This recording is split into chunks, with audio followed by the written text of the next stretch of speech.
Shalom para pemirsa sekalian, senang sekali saya Pendeta Rubin Adi Abraham bisa menjumpai Anda lagi dalam program Nilai Kehidupan. Hari ini saya akan menyampaikan firman dengan judul Menjadi Sahabat Tuhan. Kita akan baca Keluaran 33 ayat 9-11 yang berbunyi demikian. Apabila Musa masuk ke dalam kemah itu, turunlah tiang awan dan berhenti di pintu kemah dan berbicaralah Tuhan dengan Musa di sana. Setelah seluruh bangsa itu melihat bahwa tiang awan berhenti di pintu kemah, maka mereka bangun dan sujud menyembah masing-masing di pintu kemahnya. Dan Tuhan berbicara kepada Musa dengan berhadapan muka, seperti seorang berbicara kepada temannya. Kemudian kembalilah ia ke perkemahan, tetapi abdinya Yosua bin Nun, seorang yang masih muda, tidaklah meninggalkan kemah itu. Amin. Sebagai umat Tuhan, kita harus menyadari bahwa Allah punya kerinduan yang sangat mendalam untuk menjalin persekutuan yang intim, yang akrab dengan umat ciptaannya. Dalam Kejadian 3 ayat 8-9 dikatakan bahwa Allah berjalan-jalan di Taman Eden ketika hari sejuk dan memanggil manusia dengan kalimat, "Di manakah engkau?" Berarti Tuhan ingin bersahabat, bersekutu dengan manusia ciptaannya. Tetapi sayang dosa telah merusak hubungan persekutuan itu menjadi hubungan perseteruan. Namun demikian Allah selalu ingin memulihkan hubungan tersebut. Allah selalu rindu mencari pribadi yang ingin dekat dengan Dia. Seperti Henoh, dikatakan dalam Kejadian 5 ayat 24, Henoh hidup bergaul dengan Allah dan dia tidak ada lagi sebab dia telah diangkat oleh Tuhan. Nah, orang semacam itulah yang disebut sebagai sahabat Tuhan. Nah, di dalam Alkitab paling tidak ada dua orang yang disebut sebagai sahabat Tuhan. Yang pertama dalam Yakobus 2 ayat 23 dengan jelas dikatakan bahwa Abraham adalah sahabat Tuhan.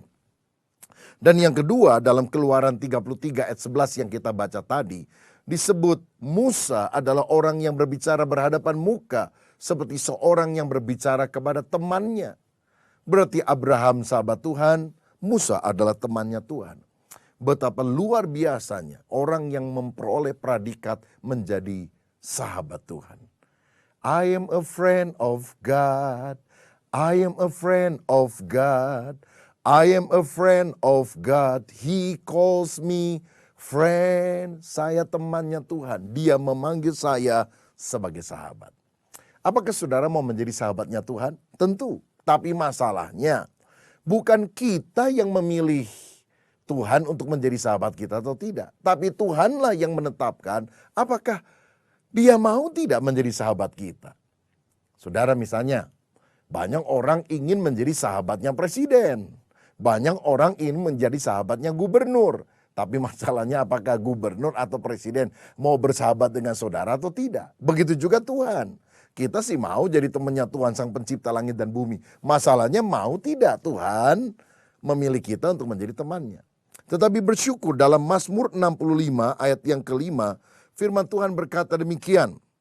Berbahagialah orang yang engkau pilih dan engkau suruh mendekat untuk diam di pelataranmu. Kiranya kami menjadi kenyang dengan segala yang baik di rumahmu, di baitmu yang kudus.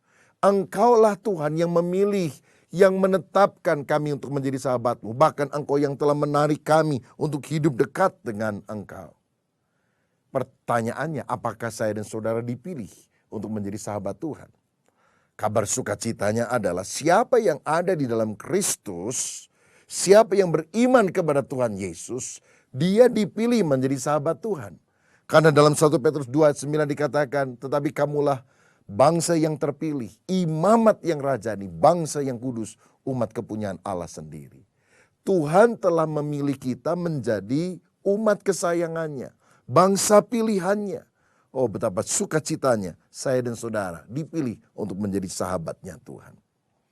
Akan ada 3 berkat yang luar biasa kalau kita menjadi sahabat Tuhan. Yang pertama, kalau Tuhan menjadi sahabat kita, Tuhan akan bela kita. Kalau saudara baca dalam Bilangan pasal ke-12, Musa itu pernah digugat oleh Miriam dan Harun, saudaranya. Kok Musa yang jadi pemimpin? Saya juga bisa. Apalagi Miriam itu kan kakak perempuannya Musa. Musa lagi kecil, dia yang menghanyutkan di sungai Nil. Kalau tidak, matilah Musa. Tapi waktu mereka mulai menggugat kedudukan daripada Musa ini, Tuhan membela Musa. Dan ini yang dikatakan oleh Bilangan 12 ayat 6-8. Lalu berfirmanlah ia, dengarlah firmanku ini. Jika di antara kamu ada seorang nabi, maka aku, Tuhan, menyatakan diriku kepadanya dalam penglihatan. Aku berbicara dengan dia dalam mimpi. Bukan demikian hambaku Musa, seorang yang setia dalam segenap rumahku. Berhadap-hadapan aku berbicara dengan dia terus terang, bukan dengan teki. Dan dia memandang rupa Tuhan. Mengapakah kamu tidak takut mengatai hambaku Musa? Saudara, ini yang Tuhan bilang. Kalau itu nabi, aku bicara dalam mimpi. Aku ngomong sama Musa itu bukan dalam mimpi loh. Berhadap-hadapan muka. Seperti seorang bicara kepada temannya. Kok kamu tidak takut kepada Musa? Apa yang terjadi? Miriam sakit kusta. Dan kalau bukan Musa yang mendoakan sampai Allah berbelas kasihan dan menyembuhkan Miriam mati, saudara. Saya percaya orang yang menjadi sahabatnya Tuhan itu akan dibela oleh Tuhan. Kalau hari ini engkau punya persoalan, masalah dan rasanya engkau tidak bisa membela diri, kalau engkau punya hubungan yang baik dengan Tuhan, jangan takut saudaraku. Tuhan yang akan turun membela perkara saudara. Dan engkau akan lihat kemuliaan Allah akan dinyatakan. Yang kedua, saudara sekalian, kalau kita menjadi sahabatnya Tuhan, Tuhan bukan hanya bela, tapi juga Tuhan akan berkati kita. Lihat, Israel disebut umat pilihan Allah. 40 tahun mereka berjalan di padang gurun, tidak menanam, tidak menyiram. Tapi mereka tidak kelaparan, karena tiap hari Tuhan kasih mana, roti yang turun dari sorga. Sehingga mereka sampai di tanah perjanjian. Di sini kita perlu belajar, relasi selalu mendahului fasilitas. Relasi selalu mendahului berkat. Karena mereka menjalin relasi dengan Tuhan. Dan mereka menjadi umat kesayangan Tuhan. Berkat-berkat Tuhan akan dilimpahkan kepadanya. Saya yakin kalau hubungan saudara dengan Tuhan dekat, apapun yang engkau minta, bahkan saudara belum minta, Bapa Surgawi akan sediakan. Karena itulah manfaatnya, keuntungannya kita menjadi sahabat Tuhan. Tuhan akan bela kita dan Tuhan akan berkati kita.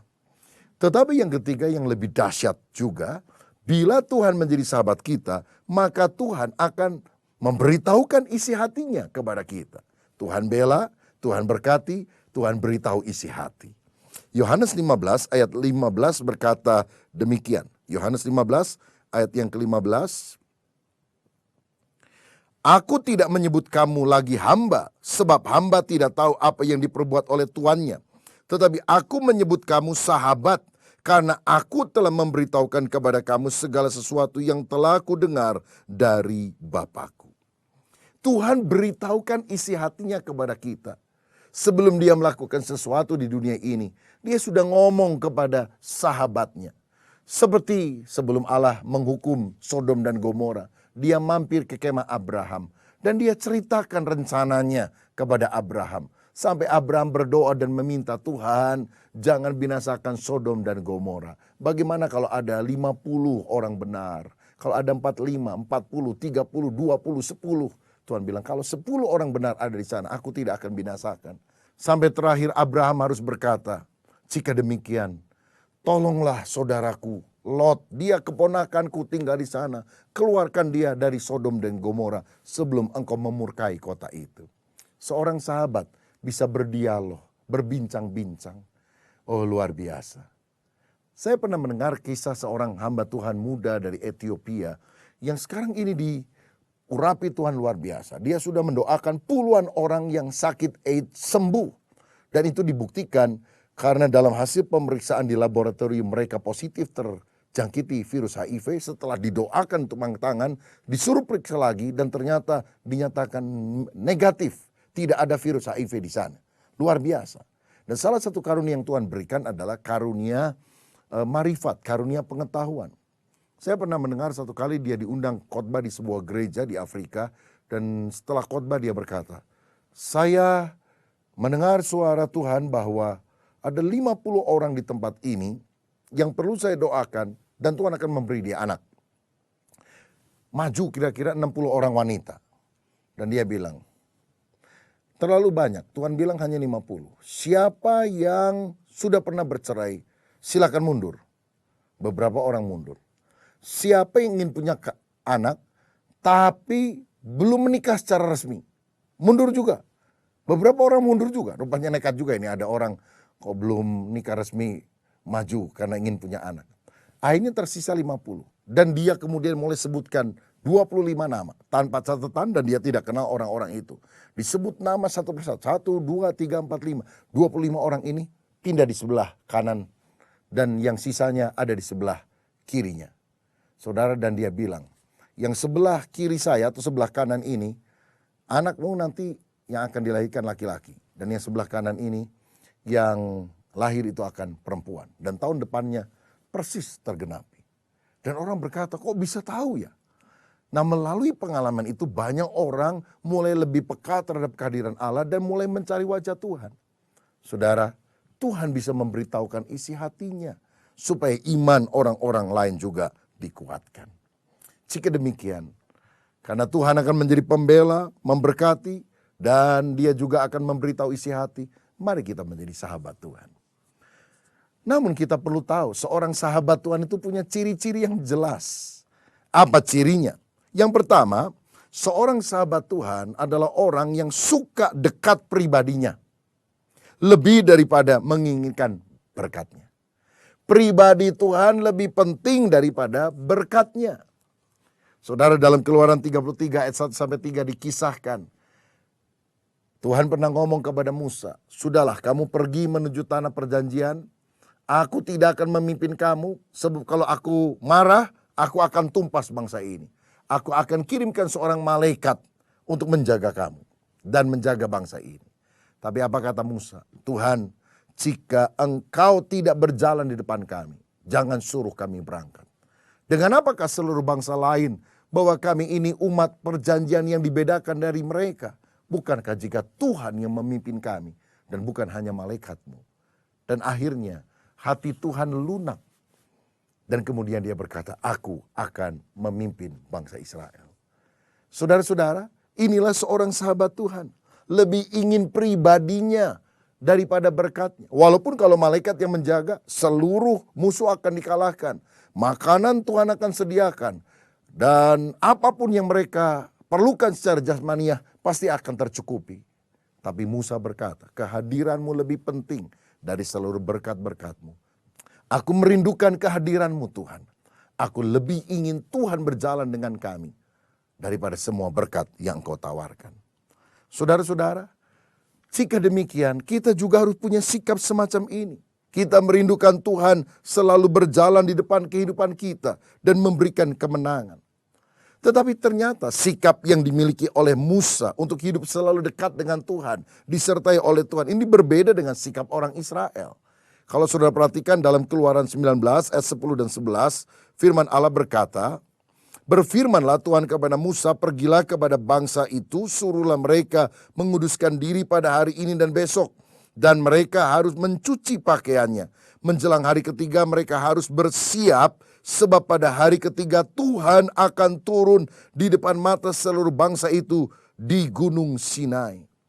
Alkitab berkata Tuhan ingin datang menyatakan diri bukan hanya kepada Musa, tapi kepada seluruh bangsa itu di depan seluruh umatnya. Oh, betapa luar biasanya apa yang Tuhan rancangkan. Tapi bagaimana respon umat Israel ketika Tuhan ingin menyatakan dirinya di depan mata mereka semua? Keluaran 20 ayat 18-21 saya bacakan. Seluruh bangsa itu menyaksikan guru mengguntur, kilat sabung menyabung, sangkakala berbunyi, dan gunung berasap. Maka bangsa itu takut dan gemetar, dan mereka berdiri jauh-jauh. Mereka berkata kepada Musa, engkaulah yang berbicara dengan kami, maka kami akan mendengar. Tetapi janganlah Tuhan berbicara dengan kami, nanti kami mati.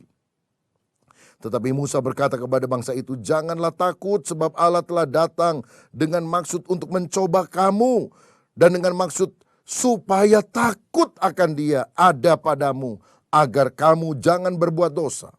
Adapun bangsa itu berdiri jauh-jauh, Tetapi Musa pergi mendekati embun yang kelam di mana Allah ada. Betapa kontras respon daripada Musa dibandingkan dengan umat Israel. Bangsa Israel berdiri jauh-jauh dari Tuhan, sedangkan Musa pergi mendekat kepada awan kemuliaan Shekinah glory di mana ada kehadiran Tuhan. Bahkan bangsa Israel bilang begini, Tuhan jangan suruh ngomong langsung sama kami takut nanti kami mati. Lewat kamu aja, udah Tuhan ngomong sama Musa, nanti apapun yang Tuhan ngomong melalui engkau, kami akan dengarkan. Bayangkan saudara, seandainya saudara pergi kepada temanmu dan berkata, bisa nggak saya punya waktu untuk bicara pribadi dengan kamu? Tapi teman kita bilang, sorry ya, kalau mau hubungi saya lewat pengacara saya saja, nggak usah bicara langsung sama saya. Kira-kira bagaimana hati saudara? Tentu sakit bukan? Dan inilah perlakuan umat Israel kepada Tuhan. Tuhan ingin punya relasi pribadi dengan setiap umatnya. Pribadi lepas pribadi. Tapi umat Tuhan berkata, udah lewat hambamu saja ngomong, nanti kami dengar. Tapi engkau jangan bicara langsung kepada kami. Saudara, kenapa hanya Musa yang berani mendekat, sedangkan orang Israel tidak mau masuk ke dalam hadirat Allah? Karena ayat 10 tadi dikatakan bahwa syarat untuk mendekat kepada Tuhan adalah kekudusan. Kuduskanlah dirimu, sebab besok aku akan menyatakan diriku, kemuliaanku kepada umat Israel. Maukah kita menjadi sahabat Tuhan? Menginginkan pribadinya lebih daripada sekedar berkatnya. Syaratnya adalah hidup di dalam kekudusan dan kebenaran. Kiranya Tuhan memampukan dan melayakkan kita untuk menjadi sahabat sejati daripada Dia. Yang kedua, ciri seorang sahabatnya Tuhan adalah suka memberi waktu untuk menerima perkataannya.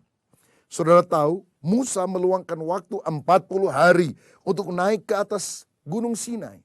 Dan di Gunung Sinai dia mendapatkan pewahyuan yang luar biasa. Dan dia tulis dalam Pentateuch, 5 kitab Taurat yang ditulis Musa. Kejadian, Keluaran, Imamat, Bilangan, Ulangan. Sampai Musa diberitahu bagaimana urutannya ketika Allah menciptakan langit dan bumi. Itu bukan dari hasil nalar logikanya Musa. Tapi dari pewahyuan yang Tuhan berikan ketika seseorang hidup dekat dengan Tuhan. Seorang sahabat adalah orang yang mau duduk berlama-lama dengan Tuhan di dalam hadiratnya. Yakobus 4 ayat 8 berkata, mendekatlah kepadaku dan aku akan mendekat kepadamu. Nah, kalau saya perhatikan di dalam Alkitab ada seorang murid daripada Tuhan Yesus yang disebut sebagai murid yang kekasih. Namanya adalah Yohanes. Kenapa dia disebut murid yang kekasih? Apakah dia itu jadi anak emasnya Tuhan? Tidak demikian. Tetapi karena Yohanes adalah murid yang paling banyak meluangkan waktunya untuk berbicara hati ke hati dengan Yesus dan mencatat semua perkataannya. Bahkan kalau saudara perhatikan ada 4 Injil, Matius, Markus, Lukas, Yohanes. 3 Injil pertama disebut sinoptik, artinya sama. Sama-sama mencatat karya Tuhan, mujizat Tuhan.